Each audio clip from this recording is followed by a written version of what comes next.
tarak tak dung, tarak tak dung, tarak tak tak dung, tarak tak. Gimana sih? Tarak tak dung, gini ya, dung. Oke, selamat pagi anak-anak yang terkasih dalam Kristus, murid-murid kelas 9 ya.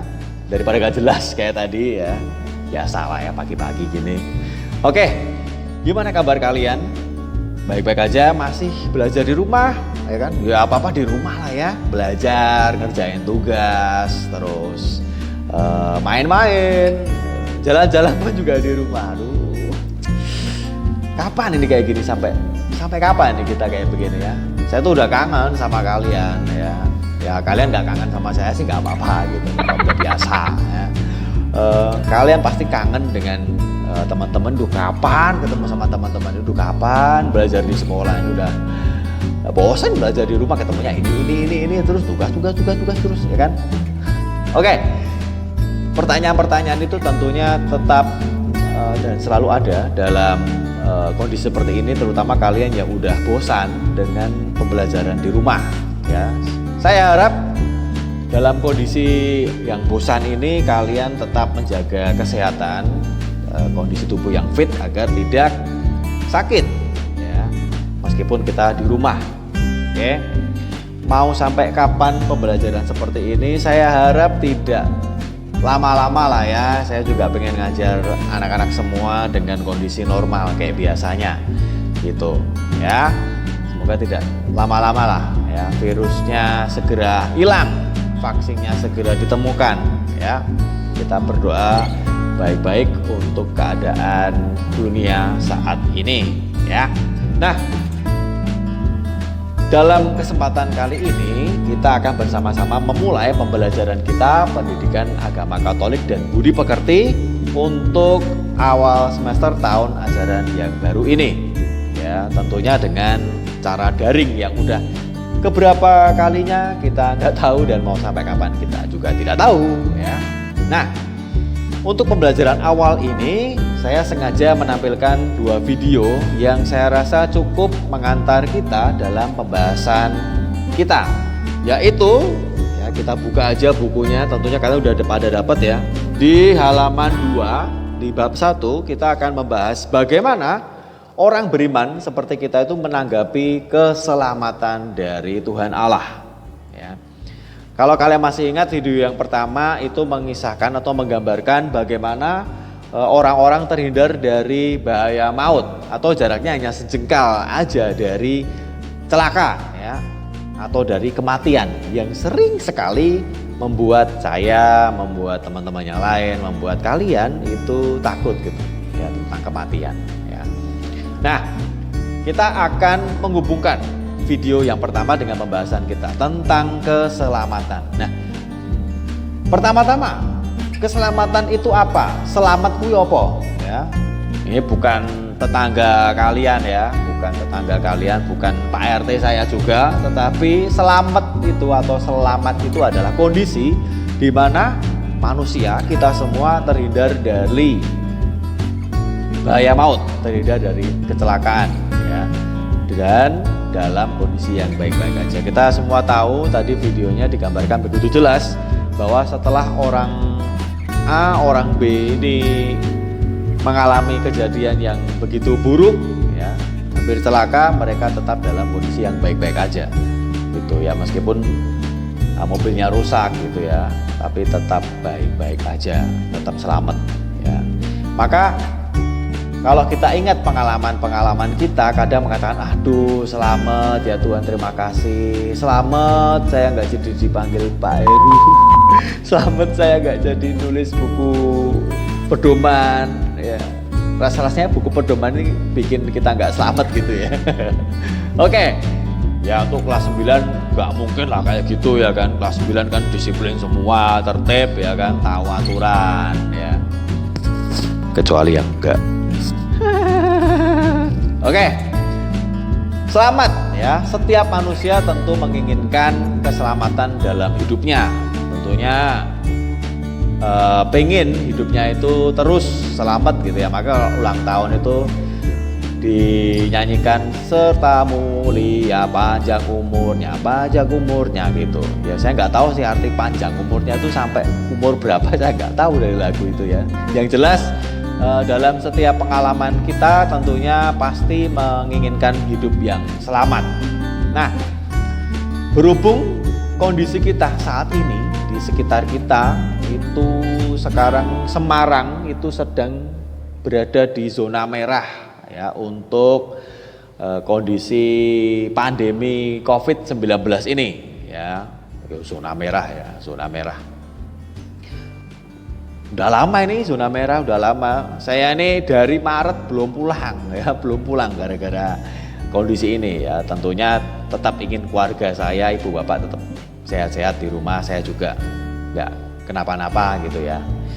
Maka kalau dalam kondisi pandemi COVID-19 ini, kita tentunya juga sama-sama mengusahakan hidup agar selamat, agar tidak terserang wabah yang tidak tahu sampai kapan berakhirnya. Ya, kita berdoa tetap ya untuk kebaikan kita semua. Oke, kita sudah mengusahakan berbagai macam hal ya, minum multivitamin ya, terus pakai hand sanitizer ya, terus suplemen ya yang berguna untuk menjaga kesehatan tubuh kita. Masker kita pakai kemana-mana gitu ya. Banyak usaha kita lakukan dalam menghadapi kondisi masyarakat kita, pada khususnya kota Semarang ini, agar kita tetap baik-baik aja dan tidak terserang wabah yang menakutkan itu ya. Nah, video yang kedua, masuk ke video yang kedua ya, video kritik dari seorang stand up comedian namanya Bintang Emon. Mungkin beberapa dari kalian udah pernah lihat di beberapa sosial media platformnya, ada di Twitter, ada di Instagram, apapun itu, di YouTube ya. Yang dia ini dengan secara lucu membahas kondisi kita ya, dan memberikan pesan bagaimana kita tetap menjaga kesehatan tubuh kita, keselamatan kita agar virus ini tidak menyebar kemana-mana ya. Nah, kalau di sini kita melihat dalam pembahasan kita bahwa keselamatan satu-satunya adalah dari Tuhan ya, adalah dari Tuhan. Maka benar juga kalau beberapa orang itu mengatakan ya nggak apa-apa, ya nggak apa-apa, saya nggak maskeran, saya nggak apa-apa, aku nggak maskeran nggak apa-apa, aku nggak cuci tangan nggak apa-apa, kan hidup saya ada di tangan Tuhan yang Maha Kuasa. Ya benar, kalau hidup kita ada di tangan Tuhan yang Maha Kuasa. Tapi seperti video yang kedua tadi ya, ikhtiar itu selalu mengawali tawakal, atau tawakal itu selalu diiringi dengan ikhtiar ya. Jadi beriman kepada Tuhan itu tetap diiringi dengan usaha-usaha kita untuk apa? Untuk selamat, untuk tidak terserang hal-hal yang menakutkan ini ya. Nah, lalu kita akan melihat keselamatan ini yang diselenggarakan oleh Tuhan sejak semula. Memang Allah ingin agar setiap manusia mengalami keselamatan dalam hidupnya ya. Mengalami keselamatan dalam hidupnya ya. Jadi dalam kitab suci itu dijelaskan bahwa pada mulanya ya kondisi bumi itu penuh dengan kegelapan carut marut gitu ya. Lalu Allah berinisiatif untuk memisahkan gelap dan terang, terus menciptakan tumbuhan, hewan, menciptakan darat dan lautan gitu ya. Agar kondisinya apa? Agar kondisinya baik. Lalu menciptakan manusia ya. Nah, manusia ini diciptakan sejak awalnya juga agar selamat ya. Maka Tuhan berpesan ya, semua yang ada di taman ini dapat engkau makan ya, kecuali satu buah pengetahuan tentang yang baik dan yang buruk ya. Nah, ini yang terjadi, bahwa keselamatan yang ditawarkan Allah dari awal pada Adam dan Hawa sudah diingkari oleh manusia sendiri. Mereka memilih untuk makan buah itu mengikuti godaan dari setan, sehingga mereka jatuh ke dalam dosa. Ya. Nah, ini semoga dipahami awal-awal ini bahwa keselamatan yang ditawarkan Allah itu sudah ada sejak dari awal kehidupan manusia sampai dengan sekarang. Lalu kenapa kita tidak selamat? Ya, lalu kenapa kita jatuh di dalam dosa? Lalu kenapa kita kacau balau? Ya, karena kedosaan, karena tingkah laku kita yang menyalahi, mengingkari perjanjian keselamatan yang diberikan Tuhan Allah pada kita. Pakai jatuh lagi. Oke, sorry. Nah, sekarang kita akan melihat bagaimana seharusnya ya keselamatan, ya kesadaran akan Allah ini mendorong kita semua untuk semakin dekat dengan Allah. Semakin dekat dengan Allah itu bukan lalu kita meregang nyawa terus dalam koma gitu ya, kondisi koma semakin dekat dengan Allah gitu, bukan. Tapi bagaimana kita melakukan segala ketetapan-ketetapan Tuhan yang ada dalam kitab suci, yang ada dalam ajaran-ajaran gereja, yang ada dalam masyarakat kita, ya, peraturan, moral dan sebagainya. Nah, kenapa kenapa manusia kemudian tidak selamat? Karena kita semua kadang-kadang bahkan seringkali melakukan perbuatan yang melanggar perjanjian keselamatan dari Tuhan. Salah satunya apa sih? Bahkan banyak contohnya gitu ya, banyak contohnya. Nah, kita kan sejak awal tadi sudah memahami bahwa keselamatan satu-satunya hanya dari Allah. Ya, keselamatan satu-satunya hanya dari Allah saja. Lalu keselamatan itu sudah ada sejak dari awal sampai sekarang. Tetapi orang-orang yang ada di masyarakat kita, ya, entah jauh entah dekat, ya, itu mencari sumber-sumber keselamatan dengan berbagai cara yang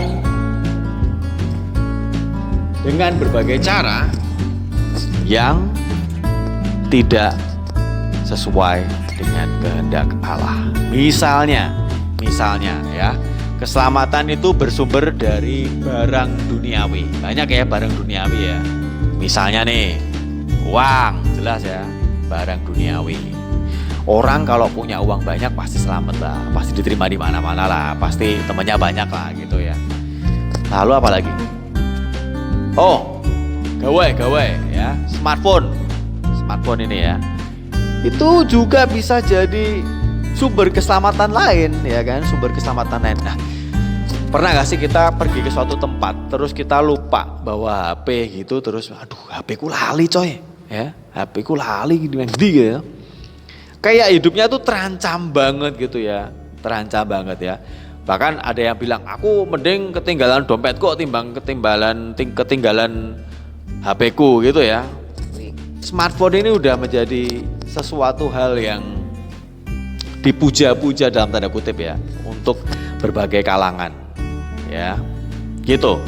Nah, bahkan untuk sumber-sumber keselamatan yang lain seperti uang ya, tadi ada gawai atau smartphone, itu orang cenderung melakukan hal-hal atau menghalalkan segala cara untuk mendapatkannya ya, mendapatkan uang ini ya, mendapatkan uang berapapun jumlahnya ya. Kita bisa tahu beberapa contohnya ya, ada apa ya, susuk ya, biar uangnya banyak gitu, biar warungnya banyak yang datang gitu.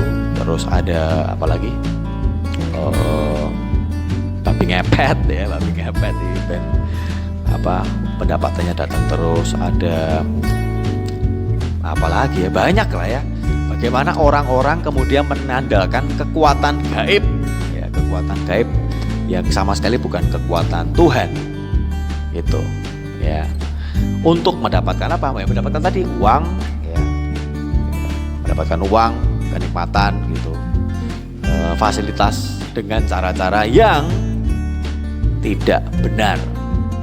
Nah, anak-anak yang terkasih, saya ingin dalam pembelajaran kita, ketika kita sudah memahami bahwa Allah adalah satu-satunya sumber keselamatan, dan bahwa keselamatan itu ada sejak dari awal sampai sekarang ini, saya ingin anak-anak semua itu semakin menyadari bahwa kita bukan apa-apa tanpa Allah.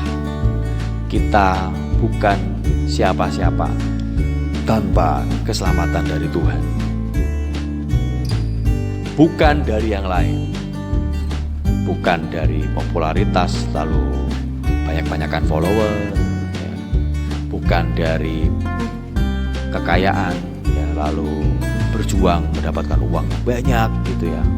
Cuan ya. Bukan dari teman-teman yang teman-teman biar suka sama aku gimana ya gitu. Bukan, tetapi bagaimana kita tetap bersandar pada kekuatan Allah yang satu-satunya sumber keselamatan dalam seluruh rangkaian kehidupan kita. Baik senang, baik duka cita ya. Baik dalam keadaan yang membahagiakan maupun dalam keadaan yang terpuruk. Bagaimana kita tetap mengandalkan Allah yang satu-satunya sumber dalam kehidupan kita semua. Video yang terakhir nanti akan saya tampilkan ya. Kita akan melihat bagaimana sebenarnya orang itu gampang sekali berpaling ya, menghindar dari Allah yang menawarkan keselamatan pada manusia sejak awal. Ya, nanti kita akan lihat, wah ternyata di dunia itu lebih enak gitu ya, lebih enak. Kita bisa cari harta duniawi gitu. Tapi pada saatnya nanti ketika kita semua dihadapkan pada situasi yang terpuruk, kita akan tahu kepada siapa kita akan bersandar. Demikian anak-anak yang bisa saya berikan dalam pertemuan kali ini. Cukup panjang, tapi saya harap kalian mendengarkan dari awal sampai akhir ya, mendengarkan dari awal sampai akhir. Semua video yang ditonton dan penugasan yang saya berikan dikerjakan tepat waktu, dan saya beri batas waktu sampai pukul 2 siang kali ya, 2 siang. Oke? Silakan kerjakan di buku catatan, lalu difoto, diupload, diunggah di Google Classroom yang sudah kalian ikuti untuk pelajaran pendidikan agama Katolik dan budi pekerti Pak Wisnu. Demikian semua yang bisa saya berikan. Pertanyaan apapun silakan kalian bisa japri ke nomor Pak Wisnu atau dalam forum di Google Classroom. Terima kasih. Stay at home, stay healthy, and keep on praying semuanya. Tetap sehat semuanya, dan segera ya kita ketemu ya, segera ya. Oke, bye-bye.